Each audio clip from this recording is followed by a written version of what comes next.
target hostile UNSA. Prepare to engage.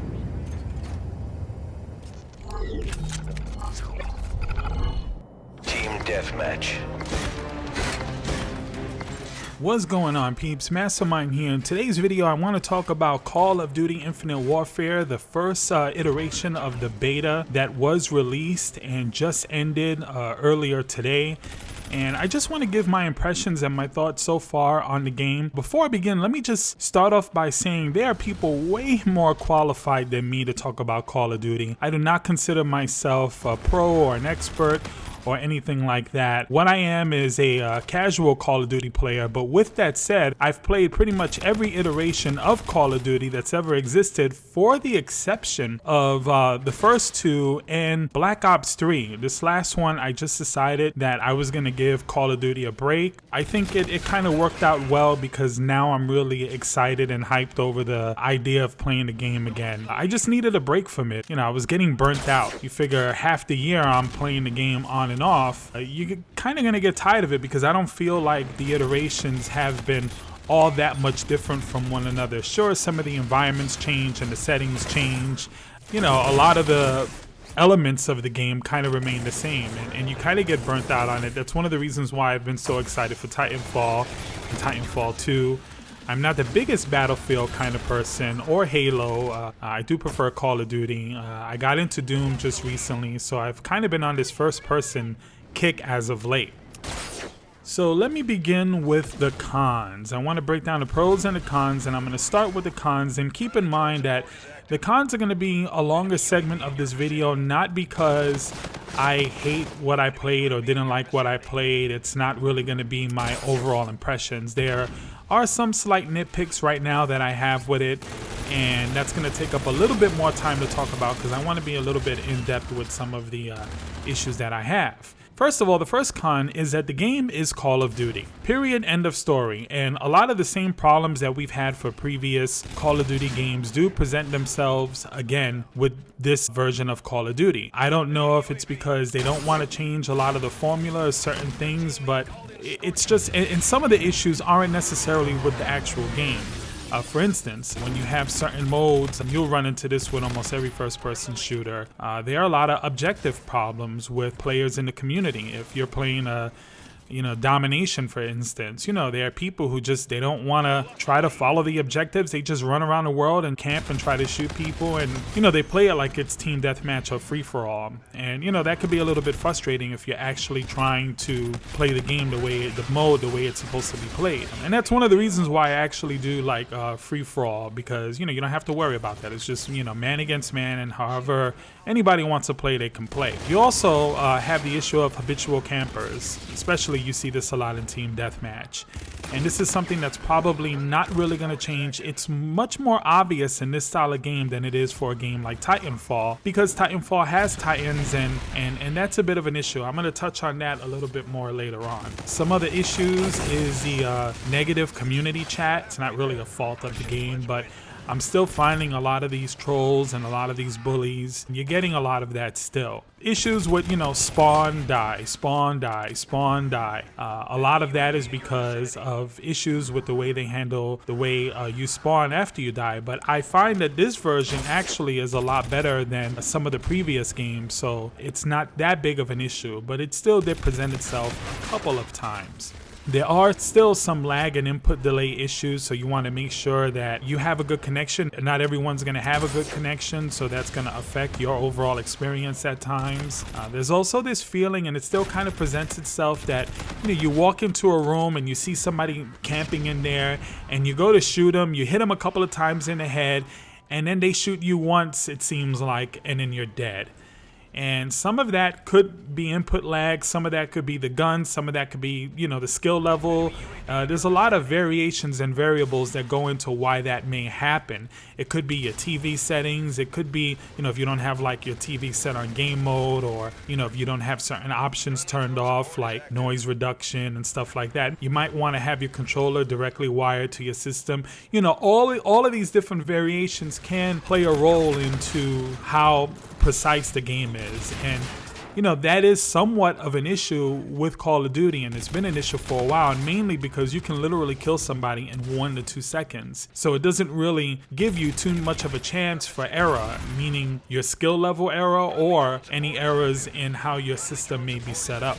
And then you run into this issue where there are people who are phenomenal at this game. I mean, really, really good. So if the matchmaking, right now I know it's a beta, but you know, you're going to end up playing against people who are just going to be spraying everyone in sight. I don't know how these people are this good at this game, but there are some really amazing people that you play. And, you know, I was in a match earlier where I saw a guy in Team Deathmatch. He had like, I think it was like, he didn't have too many kills. He had like 27 or 28 kills, but he only had 2 deaths. And this wasn't a guy who was camping because, you know, I ran into him a couple of times on the map. So he wasn't just sitting in one spot killing anybody who came around. He was really, really good. And that can become an issue and a bit of discouragement for casual gamers. Call of Duty is still the most popular game out there. So it's understandable that people are going to be really good at it. Now, some of the issues that I actually have with the game itself, some of the guns, perks, the rigs, they're not really that balanced. Some of them I think are too strong, and then others I think are really weak. I think the perks should be a lot stronger. It should be pretty obvious, you know, what things are doing. And that also, another complaint that I have is that they don't really describe what a lot of the perks, traits, weapons, and things like that in the modes. They're not really that clear on how the description of, you know, what everything is. So unless you're really, really seasoned and really into this, when you read the description, it's going to be a little bit more vague, I think the average person would want. I hate sniping in Call of Duty. I hate it, I hate it, I hate it, I hate it. I'm always going to hate it, I always have hated it. And part of the reason why is because I think, from what I understand, it was kind of an accident how quick scoping and everything got started, and then because it became so popular, now it's something that they purposely have to implement in the game. I don't know, some people would disagree with me. Some people think that it's great to have it in there. Some people think it's not as strong as it should be. Other people, like myself, think it's way overpowered. But when you see people able to do that kind of stuff, it's a little bit frustrating, especially when they're doing it at close range. That would never happen in real life, but you know, that's what the game is, and a lot of people enjoy it, and it's a big part of the game, and I understand that. It's just not something that I'm really a fan of. I would hope that they would, by this time, have created a mode where there's no sniping whatsoever, so that way people like myself can go in there and play more of a run and gun, you know, style of gameplay. And speaking of gameplay, a gripe that I do have is the wall running and the boosting and the jumping. I like it. I love it. Let me start off by saying that. I think it's a ton of fun. But in this particular game, there's no real purpose for it. You see, in Titanfall, there's a reason for that. It's because you have Titans. You have these huge mechs you have to jump on. You have these environments where, you know, you have these, you know, long areas where you have to run and on these buildings and everything. But in this game, what I'm noticing is that if I can jump higher than a building, I should be able to jump on that building. And for some odd reason, they restrict a lot of that type of movement in this game, where you're jumping and you can see the roof of a building, but you can't get on the building. And I don't know why that is. So I'm hoping that maybe some of the other maps will have that ability more accessible. But for some odd reason, it just feels like now the jumping has become more of a defensive tool than anything. It kind of seems a little bit off, but overall, I like it. I also, I'm not a big fan of the supply drop systems. It's handled pretty okay, but as long as they don't make people actually pay money for, you know, the supply drops, I think it'll be somewhat okay. The one disadvantage is if you're not a kind of person where you're going to be playing the game for hours and hours and hours at a time, you're going to be limited as far as the things that you can earn, as opposed to somebody who is playing it 24/7. So that's a little kind of a balance issue that does somewhat concern me, but it's not that big of a deal. That's the cons, and I know that was a long rant, but let me go ahead and tell you what the pros are. This isn't going to be anywhere near as long. So pros. First of all, I think the game looks extremely polished. It really looks nice. I really like the futuristic look. It does have a few similarities to Titanfall and Destiny, where, you know, some of the art designs seem to be a little bit similar, but I really like the overall look of the game. I like the setting, the environment.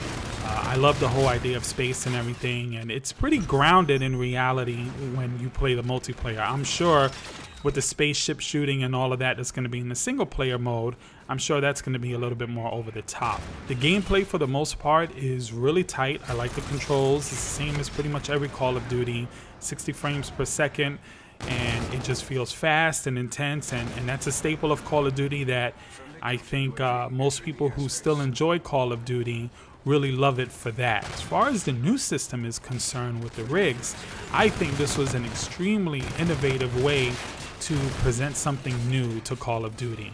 I really like the fact that they have a special weapon and that it just builds up over time, kind of like the way the Titans are in Titanfall, and that each rig has a special kind of trait, and that also is very Titanfall-like, but they've managed to deviate further away from the idea of Titanfall with the Titans and everything, and kind of created a whole new kind of way to play the game without it being a direct ripoff. So I really liked it.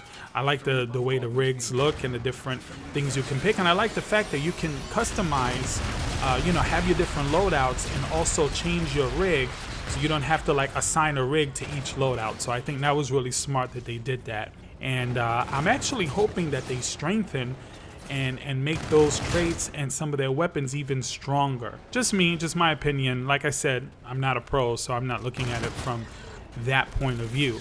I like the settings so far of the maps and everything. My favorite one is the Frontier map. I thought that was really cool. I like the gravity effect when you shoot somebody. It's like their gravity suit doesn't work now, so they start to hover up in the air. I really like that. I think it's cool. I think it gives the game a certain type of look and polish that you normally don't see. And overall, it's just Call of Duty. And I know a lot of people criticize Call of Duty, but let's be real. When you look at video games nowadays, Call of Duty is the complete package.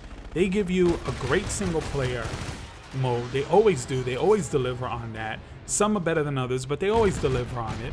They give you like a, one time they gave a Spec Ops or whatever, different modes. But when you get those zombie modes, everybody seems to love the zombie modes. You have multiple maps. You have the multiplayer, multiple modes, team deathmatch, domination, free-for-all, kill confirm, all of those different modes that you get to play on. It's a complete package. And for that, I always got to give Call of Duty credit. So as much as people complain about, the DLC and all about all these noobs and all these losers playing Call of Duty, let's be real. Call of Duty is usually the #1 selling game every year for a reason. And the reason is it's a lot of fun to play, and it's a huge, huge package that you get, and definitely worth your money. I'm looking forward to this game. What do you guys think? Leave a comment down below and let me know what your thoughts and opinions are. And of course, don't forget to like, share, and subscribe. Thank you once again for watching. Mastermyne out. Until that time, raw rhymes undercover, underground, Danny Glover, undiscovered in my town, but they all blasting y'all, overcasting y'all, cloudy days making waves, Mastermyne.